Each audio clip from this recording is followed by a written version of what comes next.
The topic that was assigned to me is what exactly is the purpose of life? And this is a question that every single human being thinks about in the course of his or her life. It is a question that is the most fundamental of all questions. I don't think that any question could even come close to being as important as this question is. I mean, why are we here? Why did God create us? What is the purpose of life? People have given many different responses to this question. Different religions give different responses. For some religions, the purpose of life is the destruction of the self. For others, it is to curb one's ego and one's desires. You have to basically make sure that you have no desires, and when you have destroyed your own desires, you have reached nirvana. Other religions state that the purpose of life is to serve mankind and to do good to them. And the better you are to man, the better you are in your religion. What is the response of Islam? What do Muslims say is the purpose of life? Well, the Qur'an has some very explicit verses in this regard. In fact, the purpose of life is unequivocal. It is so explicit, there can be no two opinions about this issue. For the Qur'an states, in one of these verses, the Qur'an states that God speaks and He says, I have not created man for any other purpose except. So God has negated every purpose that any person can possibly think of. I have not created man for any purpose except that man worships me. The purpose of creation is the worship of God. And there can be no more noble, no more dignified, no more exalted purpose for life than the worship of God. So the purpose of life for the Muslim is the worship of God. There is no ultimate reason for existence other than to adore, to venerate, to worship this God who has created us. And this shows us, or this leads us to a very interesting point about the Qur'an. And that is that the Qur'an, unlike many books of theology, does not discuss the concept of proving the existence of a God very much. There are one or two verses where God says that, He talks to those who deny Him, basically atheists. But it is not a central point of Islamic theology proving the existence of God. Rather, the primary message of the Qur'an is to unify this God in our worship and not to prove that He exists. It's a very profound difference if you let this point sink in. The average book of Christian theology, Jewish theology, Islamic theology that is meant for non-believers, the first chapter is, how do we know there's a God? How can we prove there is a God? Philosophers from time immemorial, from Aristotle, the prime mover, the unmoved mover, Socrates, Plato, all of these different philosophers, Dante, everyone had their own, of course some of them denied God like Nietzsche and others, but the question was there. Is there a God? If there is, how do we know He exists? Amazingly, the Qur'an hardly mentions this point. And the reason, the Qur'an itself says that the existence of God is so self-evident that to deny it, really, it is a type of lunacy, to be honest. To deny that a God exists, you look around you, you see the perfection, the beauty of creation. And to claim that there was nothing, and then a big bang, and voila, here we are. To claim that you are denying something that is brighter than the sun at midday. If somebody were to come to you and say, I don't believe the sun is shining right now, how long would you debate with him and try to prove that the sun is shining?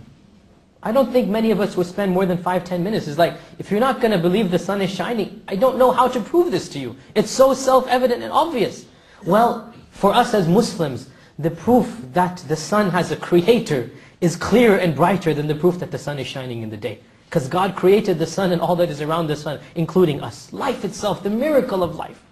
To claim that we have been created from nothing, really, it boggles the mind. We don't live our lives like that. Nothing happens except that we know there's a cause behind it. If I come home and I find the furniture has been rearranged, I find my pen has been moved from point A to point B, I don't say there was a big bang and it happened. I don't say there was a chance. I know somebody was there. There was a cause that caused this effect to occur. There was something that happened that caused this change. And to presume that this entire creation, the perfection with which it exists, what we call nature, to presume this came out of naught, out of nothing, and the harmony, and the inner sync, if you like, of every single aspect of creation, no matter what science you study, be it biology, be it physics, be it chemistry, You're just amazed at the perfection of everything.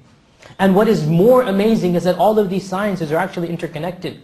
We, in our limited minds, can only specialize in one subfield. If I were to do my PhD in chemistry, I couldn't even specialize in chemistry. I'd have to go specialize within a sub-branch of a sub-branch of a sub-branch in chemistry. And my entire life would be dedicated to this one subfield. Hundreds of thousands of academics are all specializing in all these subfields of the natural sciences. The reality is they're all interrelated, they're all interconnected. And that is the world as we know it. And to claim that all of this is chance, everything is so perfect. From the air that we breathe, 79% nitrogen, 21% oxygen. If the percentage of oxygen had been increased, life as we know it could not exist. The distance from the earth to the sun. If the earth were 1% away from the sun, if the orbit of the earth were to be, to be forcibly moved 1% away, the earth would either be too cold or too hot for life as we know it to exist. The conditions that are necessary for life to exist are so perfect. God tells us to think about it over and over again. He says, look at the world around you. Do you see any flaw? Do you see any mistake? In another verse, God challenges us, look again. Look again. This is a verse in the Qur'an. Look again and see. Do you find a crevice, a crack, a flaw? You're not going to find anything. In another verse, God says, this is the creation I have created. Show me. What is the creation of those whom you worship besides me? What have they created that you're going to worship them? So Islam does not emphasize the proofs of the existence of God. It's too self-evident. Rather, it jumps to a far more important and a far more controversial issue. And that is unifying this one God in worship. And this leads us to another point, and that is the definition of monotheism in Islam is radically different than the definition of monotheism for all other religions. Muslims believe, and this sounds very arrogant, but this is the truth. Muslims believe that they are the only monotheistic faith on this earth. They believe there is no other religion that is truly monotheistic. You open up the dictionary definition of monotheism and you say, the belief in one supreme God. And you say, hold on a second, that's not right. You're not the only monotheistic faith. Christians believe in one God. Many other religions believe in one supreme God. How can you take this term and say you exclusively are capable of using it? The response is, well, no doubt Merriam-Webster might define, no doubt Merriam-Webster might define monotheism to be what it does, but the Qur'an defines it to be other than what Merriam-Webster does. And we take the definition of the Qur'an. The Quranic definition is not the belief in one supreme God. Because if this were the definition of monotheism, in reality, there is no religion that is not monotheistic on the face of this earth. The ancient Greeks believed in a multitude of God, a plethora of God. But there was one God who was the head God, the big cheese, the head honcho, Zeus himself. The ancient Romans had a plethora of gods, but there was Jupiter. Modern Hindus, and Hindus are the greatest manifestation of paganism, idol worship in our times. Modern Hindus, in the end of the day, they believe in one supreme God, Vishnu. It depends on which group you ask. Some say Brahma, some say Vishnu, some say Krishna. But they all believe, all of them, all of the subgroups of Hinduism believe that all of these other sub-gods, demigods, semi-gods originated from the one Brahma or the one Vishnu or the one Krishna. So even they acknowledge that deep down there is one God who is the God of gods, the supreme God. If you were to take the Merriam-Webster dictionary definition of monotheism, the reality is that pretty much every religion that you look at on the face of this earth is monotheistic. But that's not the Quranic definition of monotheism. The Quranic definition of monotheism, firstly, unifies God in His being. And secondly, unifies our worship of that God. And this is the profound difference in the Quranic definition and the dictionary definition of monotheism. To believe in one all-perfect, supreme, unified God. Here, some religions might qualify. Some, indeed. Hinduism, okay, they would not qualify because they believe in a plethora of gods. In this definition, that one, supreme, unique, all-powerful God. Some religions might qualify. But then when you get to the other point, and that is, and to unify Him in your acts of devotion and worship. In other words, to worship none save that one God who created you.